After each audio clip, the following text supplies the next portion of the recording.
Ducks in the Park, Chapter 2, The Cornerstone. The borough of Queens is where I ended up. Flight 924 touchdown at LaGuardia Airport. I was sure New York would provide the realization as to who I was. I couldn't wait to get started. By chance, I found a furnished apartment in a building called the Cornerstone. Its tenants were as diverse in culture as the salaries they earned. I'd unearthed the find in a tabloid someone left on the plane. The middle-aged couple subletting the abode were artists who lived in Manchester, England. They kept the place for their trips to New York from Manchester, which were now few and far between. The couple, who happened to be in New York at the time, were more than happy to rent to me when I told them I had the deposit and first month's rent in cash.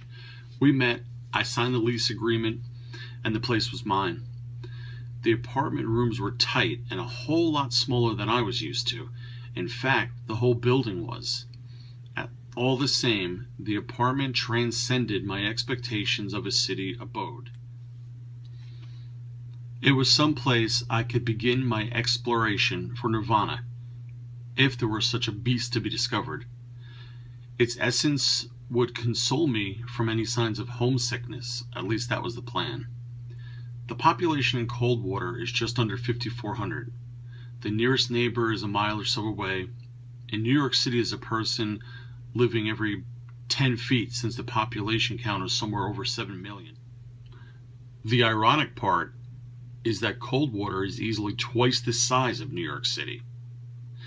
I was about to step into the John, which was merely a toilet, a sink, and a glassed enclosed shower, when I heard a knock at the door. Nature's call would have to wait.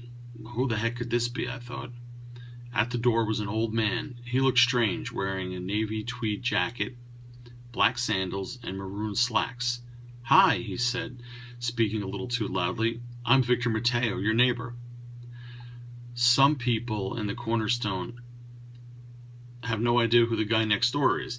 I didn't want you to be one of them. He had an Italian accent.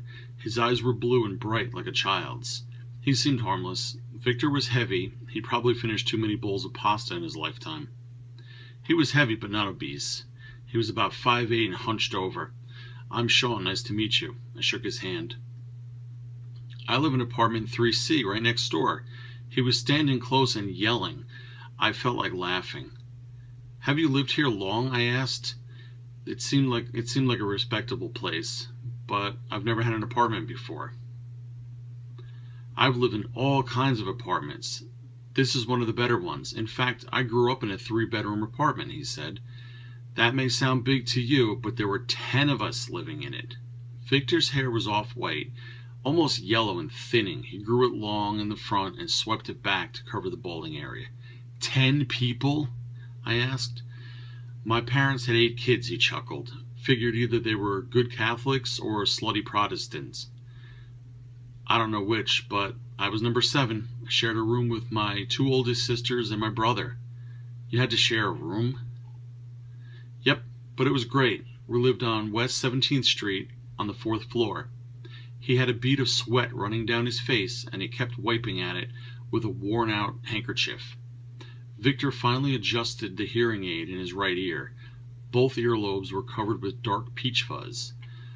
"I'd invite you in, only I'm still unpacking and the place is kind of in shambles. My kidneys were going to burst." He tried to peek his head inside, and I blocked it with my body. I didn't want to seem rude, but I think he understood. "Oh, I just wanted to greet my new neighbor. If you need anything, just give a holler." At least he was finally talking at a normal level. He stepped back, still trying to peek inside as he waved goodbye. I watched as he shuffled back to his apartment. He walked pigeon-toed. Victor made me feel good. For the first time in a long while, I felt like I belonged. It may be a bit cliché, but I felt like a stranger in a strange land, being welcomed with open arms.